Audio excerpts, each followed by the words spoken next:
Hello, critics, non-critics, and friends. Welcome to the Film Optix podcast, where we take a glance into blockbusters, indie films, and everything in between.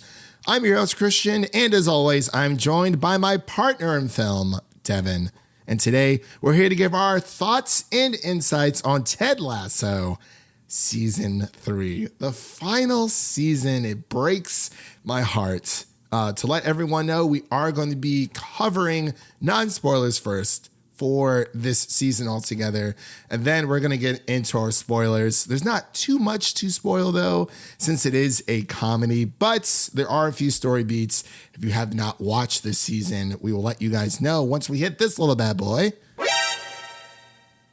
And then we'll be on our way. And before we begin today's episode, you can listen to our podcast on podcast platforms around the internet. That includes Apple Podcasts, Spotify, Google Podcasts, and more.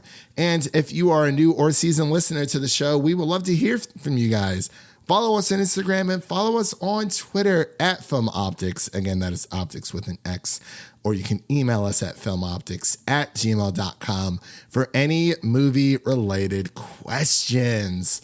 Devin, my right-hand man, what's going on? How you been? How's life? Diamond dogs.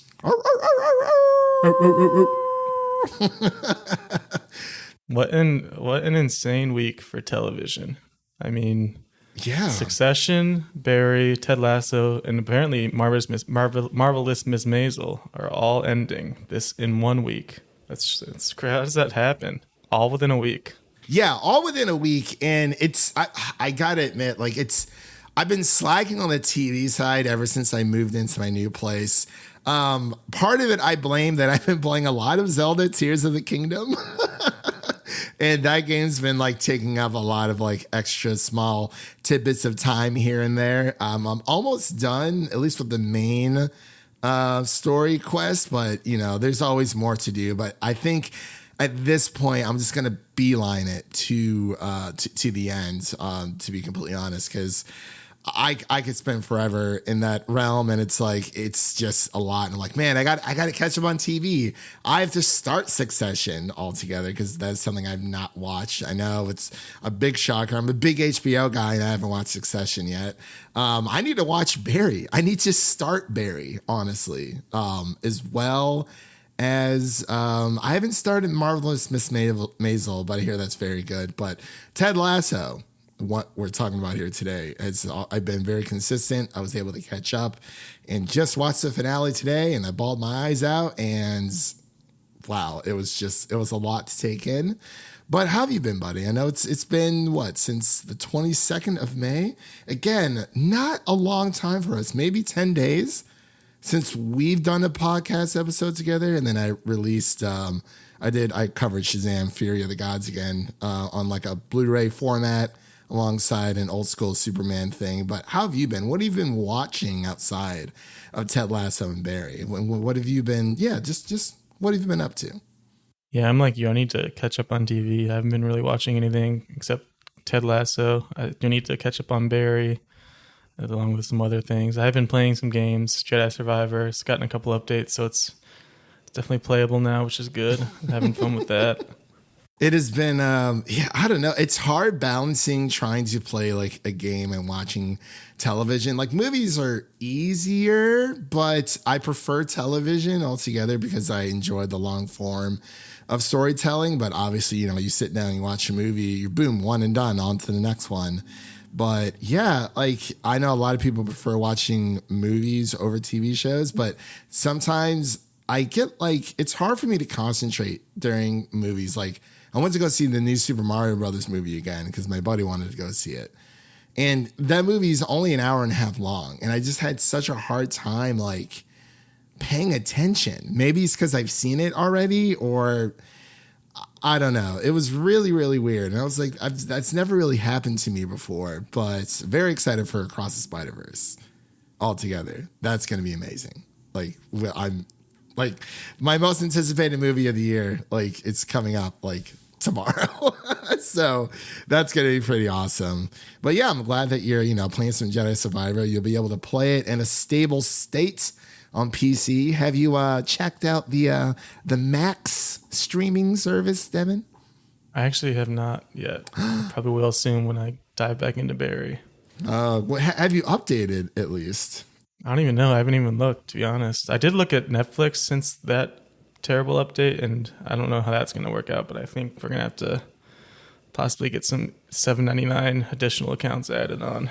Yeah, so I don't really know what's going on with that. Is that additional accounts that you're adding on that $7.99, or is it like a retroactive thing where it's like I opened up the app and it said, "Is this the home account?" And I was like, "I guess it's not really." So I said no, and haven't tried logging in since.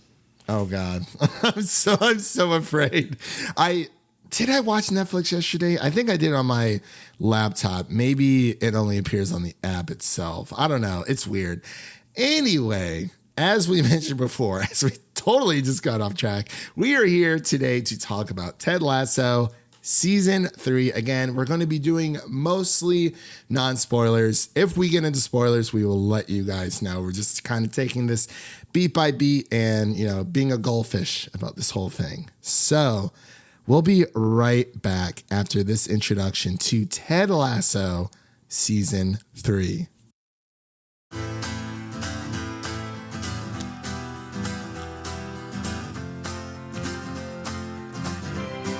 Oh, yeah.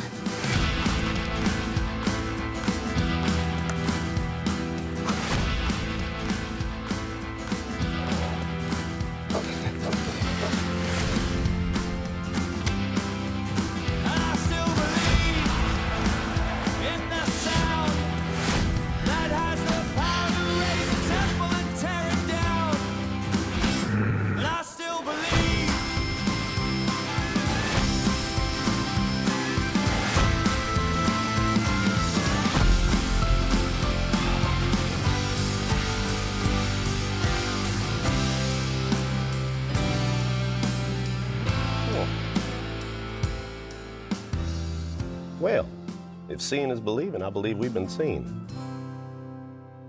I still believe.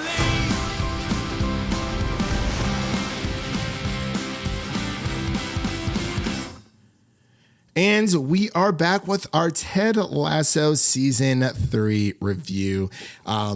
If you're listening to this, I'm assuming that you have watched Season 1 and 2, all of Ted Lasso in its entirety. If you are new here, welcome. If you don't know the synopsis for Ted Lasso, it's about an American college football coach, Ted Lasso himself, heads to London to manage AFC Richmond, a struggling English Premier football team. So that is the gist of it. This is a comedy show, more of the day in the life comedy show as we've seen time and time again. And this is the final season. So we're going to talk about how we felt about this final season and did it stick the landing for us all together. And of course, this series stars Jason Sudeikis, Hannah Waddingham, Juno Temple, Jeremy Swift, and Phil Dunster, just to name a few. And of course, you can watch all episodes now streaming on Apple TV Plus. Was that good? Did Apple get that? We got the check, right? I think that covers it. I'm just joking. I wish we got paid by Apple. But if you're new here, altogether, we usually go through our initial reactions first, which is our non-spoiler section. Then we will get into spoilers, and again, we will let you guys know if we head down into that territory. Then we're going to hit our final thoughts and our ratings, and then we will close out. So I'm going to stop yammering here so I can let Devin talk about what he thought about this season of Ted Lasso. Devin had to play more catch up than I did, because for a while there, I was ahead of Devin for season 1 and season 2 for the longest time. And I believe we actually covered season 1 here on the podcast, but not season 2. Yeah, I was just going to ask, did we cover season 1? I don't think we covered. I know we didn't cover season 2. I did with 2 of my other film critic friends, Gabriel and Gabriel and James. We did season 1. And then we were going to do season 2 together with them. And then some stuff came up. But yeah, we never covered season 2. It's kind of sad. But yeah, go ahead, Devin. Let us know what your initial reactions of season 3 of Ted Lasso is. Season 3, the end. It comes so quick. It feels like we were just getting started in good old AFC Richmond. Coming from somebody who really has no interest in football in this sense, like soccer, I guess we can call it, and piss off the Brits. But yeah, I never really had interest in football. But watching this show, you just kind of fall in love with these characters. And it's got that classic sitcom vibe because the creators of the show are pretty much veterans in the sitcom world. I know they've made a few shows. Bill Lawrence specifically has made a few shows like Scrubs, Cougar Town. He did Shrinking as well on Apple TV Plus, which I'm going to give a shot sometime soon. Definitely. But for season 3, I think it was good overall. For me, it wasn't really great. It's kind of eerily similar to how I feel about Mandalorian, where the first 2 seasons were like pretty much nearly flawless. And then there's just something missing from that 3rd season that just feels a little bit off, where it's like they're trying to do a little too much and it doesn't really all come together. And that's how I feel about this season, where for me, it was just, there are just so many characters, like dozens, like probably 20 to 30, like major characters that you have to try to keep up with. And that's just, and they kept adding characters too in this season. Like there were a few new characters they even added just this season, which I just thought was like, whoa, that's a lot. And then on top of that, it's like, I think majority of the episodes were either around an hour or even pretty fairly over an hour, which for a sitcom just feels like that's like overkill at points. But other than that, I think it definitely did a good job of wrapping up the series, which is definitely something that it's hard to do, like we talked before, especially for a sitcom, where there's definitely been a history of some bad sitcom finales in the past. How I Met Your Mother, Friends. Whoa. That was a good Just to ending. name a couple. Fair enough. Sorry, continue. Yeah, I think the ending pretty much nailed everything. They got all of the loose ends tied up and kind of got to a place where there could be possible spinoffs in the future. And I think there have been rumors of that. That could be a thing that happens. But I think Ted Lasso's story is definitely wrapped up, which I think is nice because I feel like Jason Sudeikis can go on and do some good things too. He's got a career moving forward. He's got a big Ted Lasso boost. It really is crazy how this show just came out of nowhere. Like I think it was a sketch like 10 years ago. Yeah. And then they just made a show out of it. And then it's just Apple TV's biggest hit. Like it's just starring crazy Jason Sudeikis in that sketch. Yeah. Which is kind of crazy. For those who don't know, for my just history with the show, I came in during season 2 because it's Apple TV Plus. And unfortunately, not a lot of people give that streaming service a fair shake. I, for one, think it is one of the most, if not the most, underrated streaming services out there. They're starting to build up a nice library of shows. I don't know so much about movies, but definitely shows. Exactly. Like their shows are really, really good. And I know a lot of people are kind of clowning on Apple TV Plus when it first came out. They're like, oh, well, they don't really have anything. And it's like, well, if you really look back, neither did Netflix. Like Netflix had the Trailer Park Boys, if anyone remembers that, and like Orange is the New Black.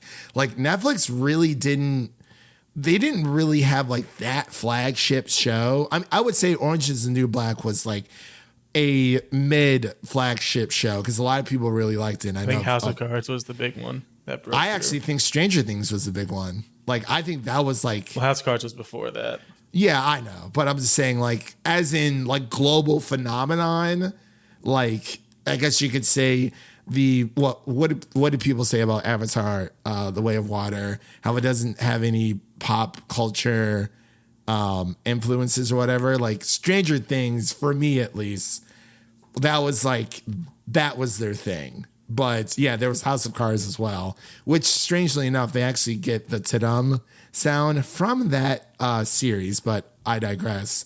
When it comes to Ted Lasso on Apple TV Plus, like I was saying, a lot of people don't give it a fair shake. But like I said, I think it's the most underrated streaming service because it's like, what, $8 a month? And you get to stream in 4K. There's no pricing tiers yet. But hopefully Apple doesn't go down that road because we're already seeing that with Netflix and Max or HBO Max. It's still weird to say. But yeah, as far as for Ted Lasso, when I came in at season 2, I was like, man, how did season 1 fly under my radar? I am a big lover of British culture. I'm a huge Anglophile. My favorite artist today is Ed Sheeran, which makes a nice little musical appearance in season 3 as well. And I was like, my God, this is amazing. But yeah, it's one of those wholesome, good comedy shows where the characters feel like they have been a part of your life, the entire time. It's the mark of a good comedy show when you can go back and rewatch this series over and over and over, much like people do with Community or Parks and Rec or The Office or How I Met Your Mother, because that ending was awesome.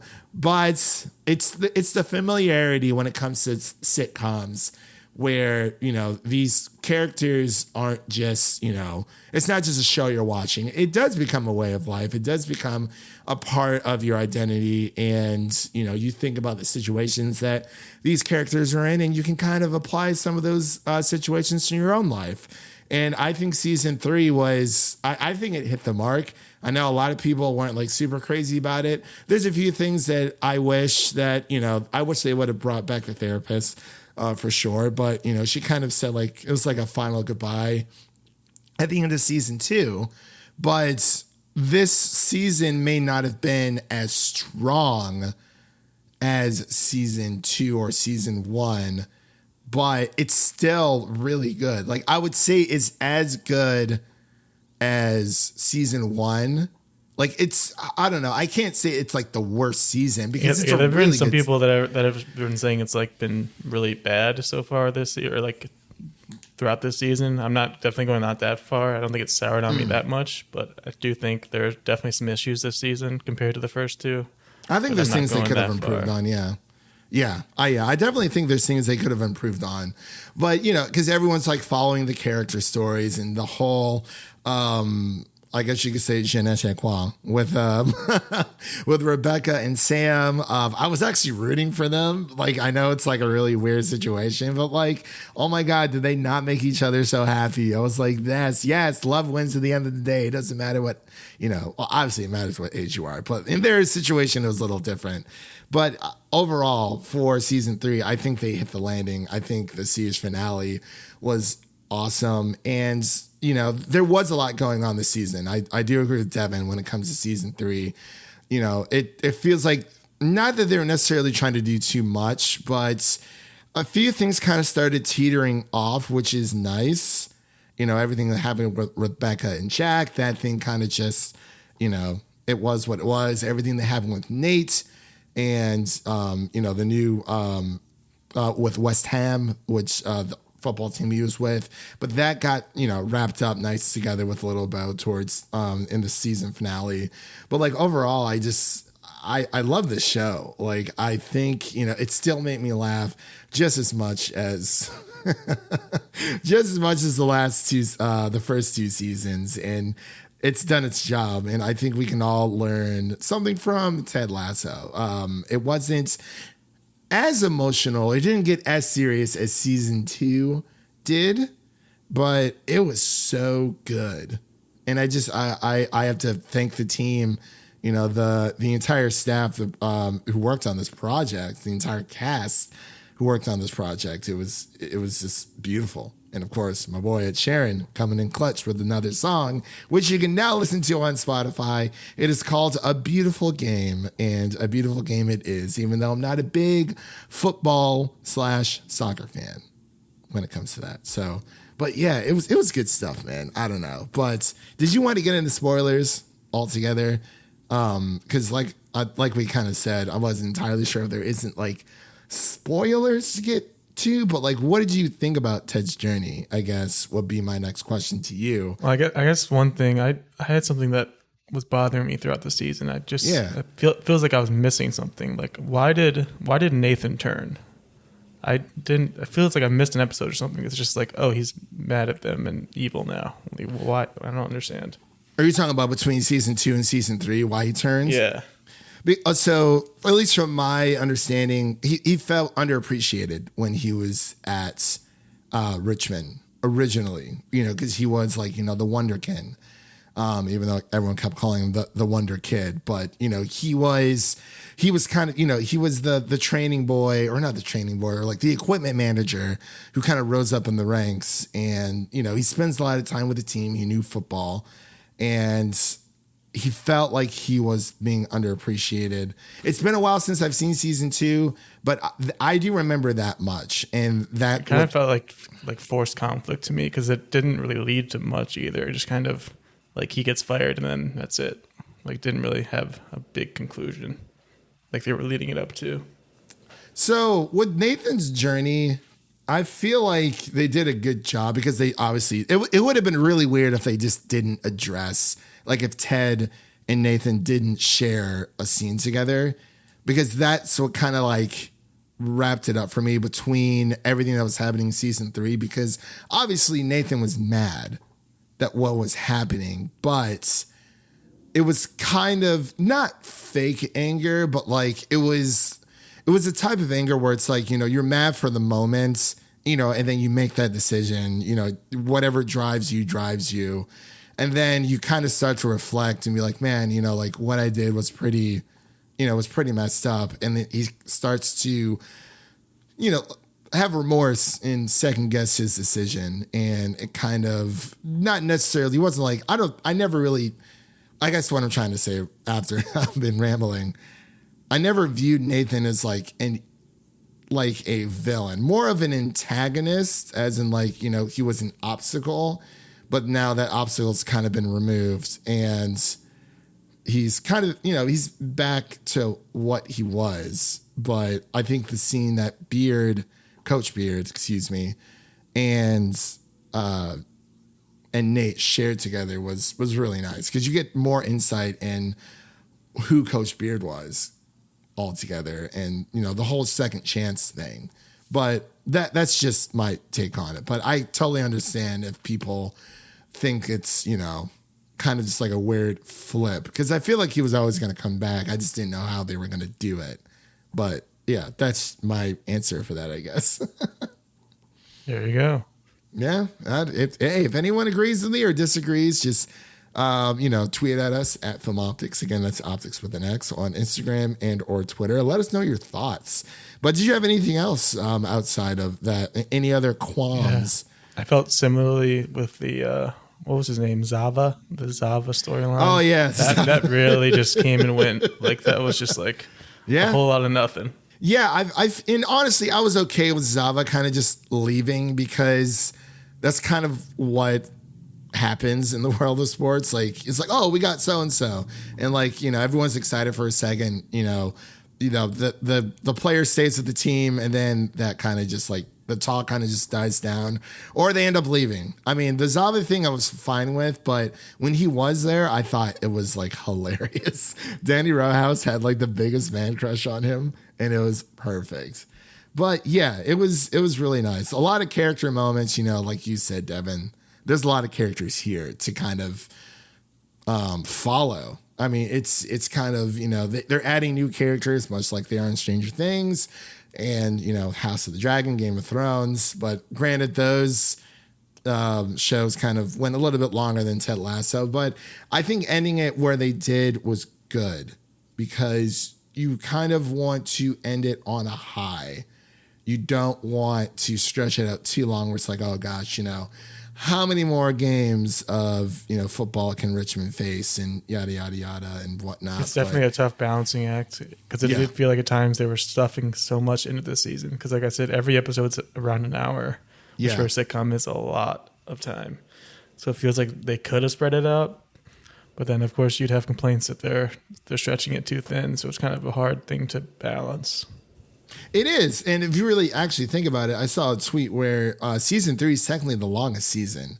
It comes in at around like 600 something minutes altogether. I think the shortest season within season 3 was around 40 to 50 minutes. And the season finale was like an hour 10, maybe hour 15, something like that.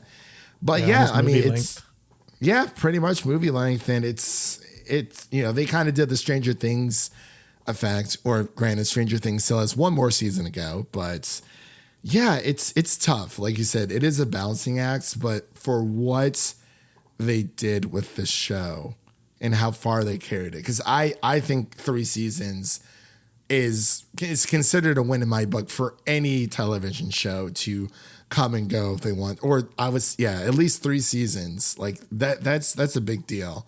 We see more seasons get like maybe a 4th, depending on what they had to offer story wise. But, I think that what we got was spectacular. Was it like the best season of television ever? No, but that's very rare. That I feel like that's a mutually exclusive thing. But yeah, I think for what we got, it was pretty darn good. Like I cried, I laughed, and I can't wait to just watch it all over again, because it's great. It's just one of those shows that you just feel good while watching it. A lot of life lessons and a lot of good eating. Yeah. But Devin, was there anything else you wanted to mention before we give our final thoughts and our ratings? Yeah, some of the highlights for me as far as episodes, I really liked the episode Sunflowers, which is where they kind of go on their Amsterdam adventure and they kind of those split up. I like that one. I like the, I don't remember which title it was, but the Hey Jude episode. I never knew that about Hey Jude. Never knew that backstory. I did not either. The episode where Sam's dad comes to visit, that was pretty awesome too. That was really great. Like that was a really good episode. And the Amsterdam one is when Rebecca runs into that guy. The bald fella.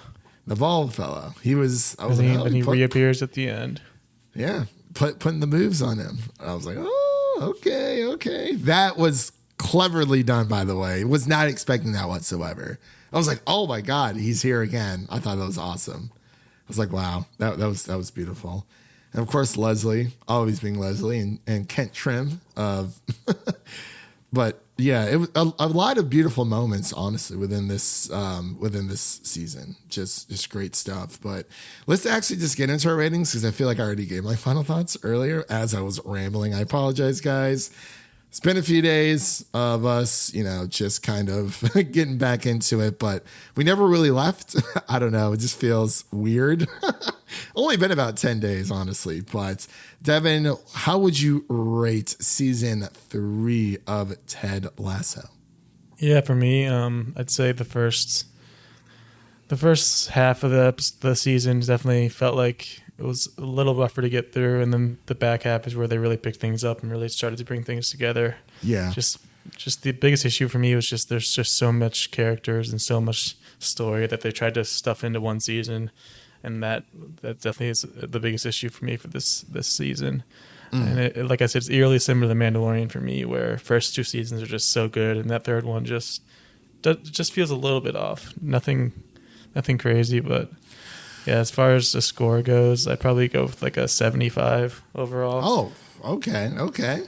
I was going to go with a solid 85. I think this was fantastic. And, again, not perfect. I feel like 85 is a very, at least for me, a very solid, like a very high rating that I can give this.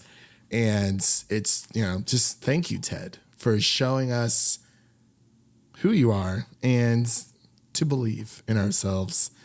Barbecue sauce. That was so funny towards the end. They're like, what? Sam's like, oh, I got you. That was a nice little callback. I was like, wow, they really dug back for that one. But yeah, it's great stuff. It's just, you get all the I really want to go to that American restaurant in England. That was hilarious. Yes, I do as well. He's like, oh, triangles, total football. He's like, well, you didn't really make it up, but it's not, the sport itself, everything with just, and how they tackled the teammate who came out to Richmond altogether. I think that was handled very well with him and Isaac. Isaac getting all mad. He's like, I was like, I bet you Isaac's mad at this guy. I'm sorry, I'm blanking on his name right now. But Colin Hughes. Colin, that was right. I'm sorry. I do apologize. It was funny how Isaac was mad at Colin. I was like, I bet you he's mad because he didn't tell him. And I was right. He was like, you couldn't tell me, man. He's like, we're supposed to tell each other everything because the team is just great. But yeah, so you said a 75 from you and an 85 from me. What is the median between both of those scores? Because That would be an 80. An 80. There you go. So here on the Film Optix podcast, I feel like we're just rambling today, but it's totally fine.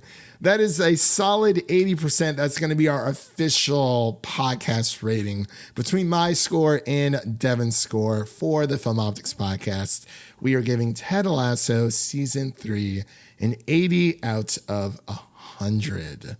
And that is a wrap on today's episode. If you like what you heard on today's episode, please subscribe to our podcast on your favorite podcast platform of choice. And make sure to follow us on Twitter and Instagram at Film Optix. That is Optix with an X to stay in the know. And as always, make sure to share an episode of our podcast with a friend, whether it be your mother, your brother, or your significant other. Make sure to share an episode of the Film Optix podcast with a movie lover in need. And now, really quick, let's take a sneak peek of what's coming up next on the show. So, what's coming up, what's on deck, I should say, we have our Spider-Man Across the Spider-Verse review that we're going to be covering. That is going to be spoiler-free because there is going to be a lot to talk about with that movie, and I cannot wait to see this. I'm very, very excited.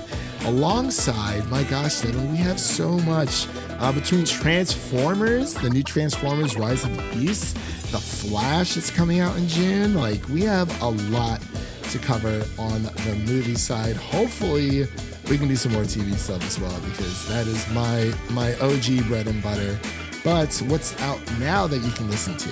You can listen to our Guardians of the Galaxy Volume 3 review, as well as our Fast X review and our The Little Mermaid review, the remake. It was quite lovely. So with all that said, thank you for listening, and remember, if you enjoy our show, leave us a 5-star rating and review on Apple Podcasts and Spotify, and follow us on Twitter and Instagram to stay in the know.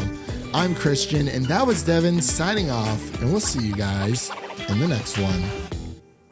Peace.